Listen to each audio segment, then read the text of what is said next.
Good morning student. BCom first year second semester A और B section मतलब हिंदी और मराठी माध्यम के लिए ये आज का लेक्चर है। मैंने पहले ही बोला है कि कुछ थ्योरेटिकल पार्ट जो है वो दोनों मीडियम का कंबाइन रहेगा। आपका पीडीएफ जो है, इसका जो पीडीएफ आपके ग्रुप पे मिलेगा वो मराठी मीडियम का मराठी में रहेगा, हिंदी मीडियम का हिंदी में रहेगा। तो पिछले लेक्चर में हमने जो आपका सब्जेक्ट है स्टैटिस्टिक्स एंड बिजनेस मैथमेटिक्स, इसका सिलेबस देखा था और उस सिलेबस को हमने डिस्कस किया था। तो पीडीएफ में उसकी आपको कॉपी मिल जाएंगी। अब थोड़ा सा जो थ्योरेटिकल पार्ट है वो हम देख लेते हैं और थ्योरेटिकल पार्ट के बाद हम न्यूमेरिकल पार्ट पर बढ़ेंगे। मतलब जो गणित है वो गणित एक एक करके हम देखेंगे। तो सांख्यिकी का अर्थ क्या है, यानी सांख्यिकी किसको कहते हैं, इस पर हम थोड़ा सा पहले प्रकाश डाल लेते हैं कि सांख्यिकी पूर्वानुमान करने अथवा निष्कर्ष निकालने के लिए संख्याओं का विश्लेषण करने हेतु तथ्यों को चित्रों तथा बिंदु रेखाओं में प्रदर्शित करना भी सांख्यिकी समझा जाता है। यानी सरल शब्दों में अगर कहे तो अलग अलग चीजों के लिए जो हम माहिती का संकलन करते हैं उसी को ही सांख्यिकी हम कह सकते हैं। अब सांख्यिकी की माहिती जो है हमेशा आंकड़ों में रहती है। यानी कई बार ऐसा होता है कि हमको अगर अगले साल का अगर सेल कैलकुलेट करना है कि अगले साल सेल कितना होगा, इसका अनुमान लगाना है, तो अनुमान लगाने के लिए हम क्या करते हैं, पिछले साल का जो सांख्यिकीय जो डेटा है, जो इंफॉर्मेशन है वो निकालते हैं कि पिछले 5 साल में कितना अपना सेल्स हुआ है। तो वो 5 साल का सेल्स जो है उसका ट्रेंड जो है उसके हिसाब से हम ये अनुमान लगाते हैं कि आगे आने वाले समय में या आने वाले साल में हमारा इतना सेल हो सकता है। मतलब सांख्यिकी की जो माहिती है वो अलग अलग इसके पर्पस के लिए काम आती है। कई बार जो है गवर्नमेंट और नॉन गवर्नमेंट ऑर्गेनाइजेशन जो है वो सांख्यिकीय जो माहिती है उसका संकलन करती है और उस पर से कई सारे निष्कर्ष निकालती है। जैसे गरीबी के बारे में अगर आंकड़ों का पता करना है तो बहुत सारी गवर्नमेंट ऑर्गेनाइजेशन उसके आंकड़े संकलित करती है और वो आंकड़े संकलन होने के बाद में, उसका अभ्यास होने के बाद में जो है वो कोई भी जो स्कीम है वो गरीब लोगों के लिए निकालती है। तो हमें आगे देखना है इसमें कि सांख्यिकीय विधियां किस किस प्रकार की रह सकती है। यानी सांख्यिकी यानी क्या, ये आपके समझ में आ गया। अब इसके बाद हम देखेंगे कि सांख्यिकी की विधियां क्या क्या है। तो सांख्यिकी की विधियों में पहला है समकों का संकलन, जिसको कहते हैं कलेक्शन ऑफ डेटा। यानी सबसे पहले आपको जो है वो समकों का संकलन करना है, मतलब डेटा कलेक्शन करना है। अब डेटा कलेक्शन के पर्पस मैंने पहले ही बताया कि डेटा कलेक्शन के पर्पस अलग अलग रह सकते हैं। बहुत सारे एनजीओज डेटा कलेक्ट करते हैं, बहुत सारे गवर्नमेंट ऑर्गेनाइजेशन डेटा कलेक्ट करते हैं, बहुत सारे प्राइवेट एजेंसीज है वो डेटा कलेक्ट करते हैं। गवर्नमेंट ऑर्गेनाइजेशन या गवर्नमेंट बॉडी या गवर्नमेंट ऑफ इंडिया कई बार जो है वो सेंसस हर 10 साल के बाद जो है सेंसस कंडक्ट करती है, मतलब लोक संख्या कितनी है, तो उसका पर्पस एक अलग अलग रहता है। तो उसके लिए वो डेटा कलेक्ट करते हैं, यानी किस प्रकार के लोग हैं, उनकी पढ़ाई कितनी है, उनका एज कितना है, उनका इनकम कितना है, ऐसे कई सारे पहलू वो डेटा कलेक्शन के रह सकते हैं। तो डेटा कलेक्शन के पर्पस पर डिपेंड है कि डेटा किस प्रकार से वो कलेक्ट करना है। कई बार जो है मार्केटिंग रिसर्च जो है संशोधन, विपणन संशोधन जो किया जाता है उसके लिए डेटा कलेक्ट किया जाता है। जैसे उदाहरण के तौर पर अगर मुझे कोई प्रोडक्ट एक्स प्रोडक्ट लॉन्च करना है तो हम डायरेक्ट प्रोडक्ट लॉन्च नहीं कर देते।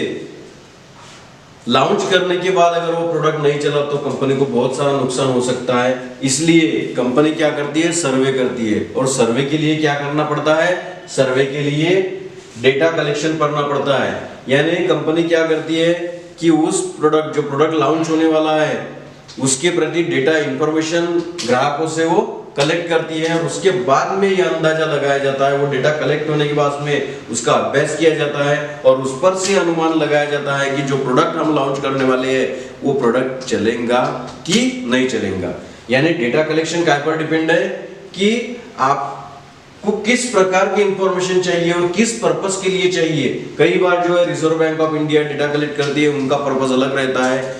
कमर्शियल बैंक का डेटा कलेक्ट करती है, उनका पर्पस अलग रहता है। कई बार स्टेट गवर्नमेंट डेटा कलेक्ट करती है, उनका पर्पस अलग रहता है। उसके बाद में सेंट्रल गवर्नमेंट जो है डेटा कलेक्ट करती है, उनका पर्पस अलग रहता है। कई बार जो प्राइवेट ऑर्गेनाइजेशन है, कंपनी है, वो डेटा कलेक्ट करती है, उनका एक स्पेसिफिक पर्पस रहता है। यानी पर्पस, कौन डाटा कलेक्ट कर रहा है और उसका पर्पस क्या है, उस पर डिपेंड है कि उसकी व्याप्ति कितनी रहेंगी। तो पहला क्या हो गया, समकों का संकलन। उसके बाद में समकों का वर्गीकरण। अब यहाँ पर जो पहले स्टेप में क्या हुआ, अपने पास बहुत सारा डेटा आ गया, लेकिन वो रैंडम डाटा है। वो रैंडम डाटा को हमको क्या करना है, उसका क्लासिफिकेशन करना है, समकों का वर्गीकरण करना।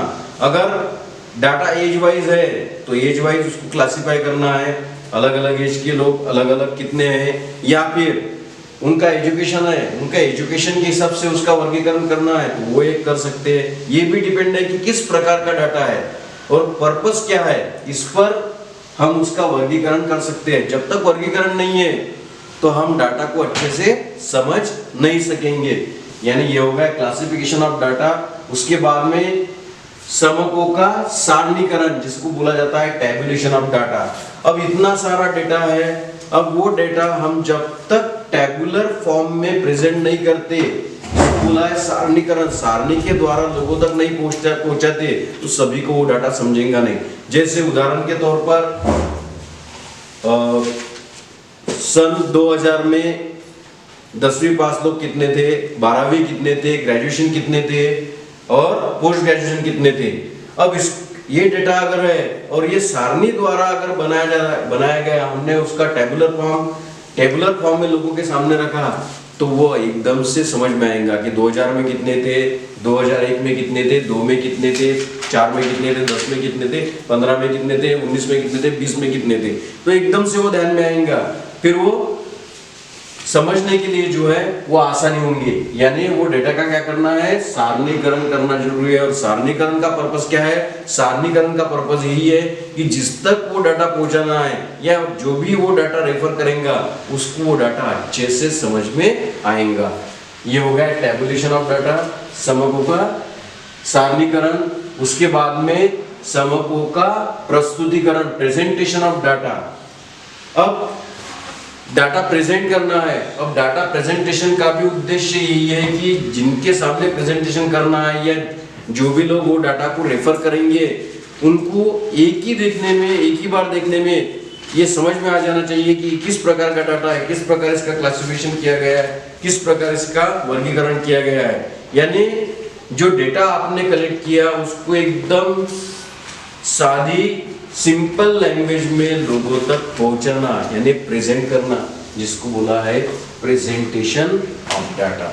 उसके बाद में विश्लेषण, उसका हम एनालिसिस करते हैं, मतलब उसके अलग अलग पैरामीटर, अगर कुछ पैरामीटर्स दिए हैं तो वो पैरामीटर पर हम विश्लेषण कर सकते हैं। जैसे हमारे पास अगर 5 जिलों का डाटा है कि वहाँ 10वीं कितने हैं, 12वीं कितने हैं, ग्रेजुएशन कितने हैं, पीजी कितने हैं, तो हम विश्लेषण कर सकते हैं, कंपैरिजन कर सकते हैं कि ये 10 जिलों में जो है सबसे शिक्षित कौन से जिले में है, सबसे अशिक्षित या फिर सबसे कम पढ़ने लिखने वाले कौन से जिले में है। तो ये विश्लेषण उसका कर सकते हैं। उसके बाद में निर्वचन है, इंटरप्रेशन, वो डेटा को इंटरप्रेट करना है, जो भी डेटा प्रेजेंट किया है उसको। और उसके बाद में पूर्वानुमान जिसको बोला जाता है फोरकास्टिंग, यानी वो डाटा के बेस पर हम ये अंदाजा लगा सकते हैं कि आगे आने वाले समय में किस प्रकार से जो है वो कार्य करना पड़ सकता है। जैसे उदाहरण के तौर पर मैंने पहले ही बताया कि आगे ये 2021 है तो 22, 23, 24, 25 तो हमारा जो है वो सेल कितना रह सकता है, ये अगर निकालना है आगे 5 साल का भी निकाल सकते हैं। वो कौन से बेस पे निकाल सकेंगे, पिछले जो 5 साल है वो पिछले 5 साल अगर हम कंपेयर करें कि पिछले 5 साल का सेल्स कितना है, उसके अगर ट्रेंड निकाले कि उसकी कैसी ट्रेंड है, तो उसके ट्रेंड बेसिस पे, पिछले 5 साल के ट्रेंड बेसिस पे हम आगे आने वाले 5 साल का जो है वो सेल्स का अनुमान लगा सकते हैं या कोई भी चीज का अनुमान लगा सकते हैं। किसके बेस पे, पिछले डेटा के बेस पे, जिसको बोला जाता है पूर्वानुमान। तो ये क्या हो गया, सांख्यिकी की विधियां हो गई। उसके बाद में सांख्यिकी के कार्य। अब सांख्यिकी के कार्य किस प्रकार के हैं, यानी यहाँ पर मैंने 6 लिखे है, जरूरी नहीं 6 ही है, 6 के अलावा भी बहुत सारे कार्य है, लेकिन ये 6 जो है वो महत्व के कार्य है। तो सांख्यिकी के कार्य क्या है, पहला तो है तथ्यों को सूक्ष्म तथा सरल रूप में प्रस्तुत करना। यानी जो भी आपने डेटा कलेक्ट किया है और जो भी आपको इंफॉर्मेशन मिली है वो क्या बोला है, सूक्ष्म तथा सरल रूप में प्रस्तुत करना। यानी जिन तक ये इंफॉर्मेशन आपको पहुंचाना है, ये माहिती जो आपने कलेक्ट की वो दूसरों तक पहुंचाना है, उसकी भाषा सरल रहने को होना और सूक्ष्म रहने को होना। ऐसा ना हो कि वो पढ़ के वो कंफ्यूज हो जाए, वो पढ़ने के बाद उसके कंसेप्ट क्लियर हो जाने चाहिए। ऐसी भाषा में वो जो माहिती है अपने सामने वाले को देनी है। नंबर 2, तथ्यों को तुलनात्मक रूप में प्रस्तुत करना। इसके पहले ही हमने बोला है कि जब सारणी आप करोगे तो सारणी अगर आपने एक बार कर ली तो सारणी पर से जो है वो तुलनात्मक वर्गीकरण कर सकते हैं। जैसे एक जिले की माहिती दूसरे जिले के साथ में अगर कंपैरिजन करना है तो वो आसानी से कर सकते हैं, या अगर आपने किया है ऐसा कंपैरिजन तो वो सामने वाले को एक अच्छे तरह से समझ में आए। ऐसी माहिती जो है वो बराबर देनी चाहिए। उसके बाद में तथ्यों के संबंधों का अध्ययन करना, वो तथ्यों में क्या संबंध है उसका अध्ययन करना, ये उसमें शामिल है।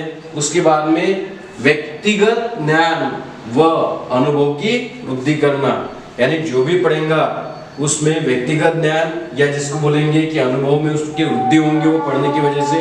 उसके बाद में विभिन्न क्षेत्रों में नीति निर्धारण में सहायक होगा वो। उसके बाद में प्रभाव को मापना। तो ये लगभग जो है वो सांख्यिकी के कार्य है। इसके अलावा भी कई कार्य है, लेकिन महत्व के कार्य यहाँ पर लिखे हुए हैं। उसके बाद में 7वां जो है नियमों एवं सिद्धांतों की सत्यता की जांच करना, यानी जो भी आप डाटा प्रेजेंट कर रहे हैं उस पर से निष्कर्ष जो है वो लगभग सत्य निकले इसकी कोशिश करना, इस प्रकार का ही डेटा अवेलेबल करना। उसके बाद में तथ्यों को संख्यात्मक रूप में प्रस्तुत करना, यानी जो भी तथ्य आएंगे उसका प्रेजेंटेशन जो है वो संख्यात्मक रूप में ही होना चाहिए। जैसे मैंने बोला कि आने वाले 5 साल में कितना सेल्स होगा, तो इसका जो है वो आंकड़ों में ही वो देना चाहिए। बहुत ज्यादा होगा या बहुत कम होगा ऐसा नहीं कि कितना होगा, 1 लाख होगा, 2 लाख होगा, 4 लाख होगा, तो वो आंकड़ों में ही देना है। उसके बाद में पूर्वानुमान करना। ये लगभग जो है वो सांख्यिकी के कार्य दिए हुए हैं। मैंने पहले ही बोला कि ऐसे कई सारे कार्य हैं, लेकिन यहाँ गिने चुने जो महत्व के कार्य है वही लिखे हैं। ऐसे बहुत सारे कार्य है सांख्यिकी के। उसके बाद में सांख्यिकी की सीमाएं, जिसको बोला है लिमिटेशन ऑफ स्टैटिस्टिक्स। तो सांख्यिकी की सीमाएं क्या है, तो सबसे पहला जो है केवल संख्यात्मक तथ्यों का अध्ययन, यानी सांख्यिकी में केवल और केवल आंकड़ों का अभ्यास होता। बहुत ज्यादा, बहुत कम, मध्यम, इस प्रकार के शब्द सांख्यिकी में नहीं रहते। सांख्यिकी का मतलब ये है कि आप जो भी बता रहे हैं वो आंकड़ों में बता रहे हैं। यानी क्या, इसलिए क्या है इसकी सीमा पहली केवल संख्यात्मक तथ्यों का अध्ययन। नंबर 2, निष्कर्ष औसत रूप में ही सत्य होते हैं। ये ध्यान में रखना है कि औसत रूप में ही सत्य होते हैं। मतलब सांख्यिकीय माहिती के आधार पर आप जो भी निष्कर्ष निकालेंगे वो 100% आएंगे ही, उसकी कुछ भी गारंटी नहीं है। गारंटी क्यों नहीं है, क्योंकि आप जो निष्कर्ष निकाल रहे हैं वो पहले का जो डाटा है, पहले के जो आंकड़े हैं, वो आंकड़ों का अभ्यास करके आप आगे के आंकड़े लिख रहे हैं। इसलिए उसके सत्य होने का प्रतिशत जो है वो औसत रूप में ही रहेगा, 100% वो सत्य नहीं रहेगा। ये इसकी एक सीमा है। नंबर 3, सांख्यिकी समूहों का अध्ययन करता है, व्यक्तिगत इकाइयों का नहीं। ये भी उसमें का एक बड़ा जो है वो सीमा है इसकी कि सांख्यिकी क्या करता है, समूहों का अध्ययन करता है, लेकिन व्यक्तिगत इकाइयों का अध्ययन सांख्यिकी में नहीं किया जाता। उसके बाद में सांख्यिकीय परिणाम संदेह से परे नहीं होते हैं। ये भी है, मैंने पहले ही बोला कि सांख्यिकी जो है या सांख्यिकी पर से जो भी आप अनुमान अंदाज लगाते हैं वो 100% होंगे ही, ऐसा आप नहीं कह सकते हैं। उसके बाद में जो है उस सांख्यिकी एक साधन मात्र है, या साधन मात्र है यानी एक हमारे पास जो है वो सांख्यिकी के माध्यम से, या हमारे पास एक माध्यम है कि हम कुछ तो भी थोड़ा बहुत तो भी अनुमान कुछ चीज का कर सकते हैं, यानी एक सपोर्टिंग इंस्ट्रूमेंट जिसको है, सपोर्टिंग इंस्ट्रूमेंट हम स्टैटिस्टिक को बोल सकते हैं कि किसी भी चीज में अनुमान करना है तो सांख्यिकी जो है हमारे पास में एक इंस्ट्रूमेंट की तरह है। इंस्ट्रूमेंट की तरह हम उसका इस्तेमाल कर सकते हैं, उसका डेटा का एनालिसिस कर सकते हैं और उस पर से आगे हमारा सेल कितना होगा या जो भी कैलकुलेशंस है वो कितने रहेंगे इसका एक अनुमान कर सकते हैं। तो इतना थ्योरेटिकल पोर्शन में आपको ध्यान में रखना है यानी क्या क्या सांख्यिकी यानी क्या ये ध्यान में रखना है। उसके बाद में सांख्यिकी की विधियां ध्यान में रखनी है। उसके बाद में सांख्यिकी के क्या क्या कार्य हो सकते हैं या क्या क्या कार्य है वो ध्यान में रखना है। और उसके बाद में सांख्यिकी की सीमाएं ध्यान में रखनी है। और इसका जो पीडीएफ है वो पीडीएफ आपको आपके ग्रुप पे मराठी मीडियम का मराठी में मिल जाएगा और हिंदी का हिंदी मीडियम में मिल जाएगा। आज के लिए इतना ही, बाकी नेक्स्ट लेक्चर में कंटिन्यू करते हैं। Thank you.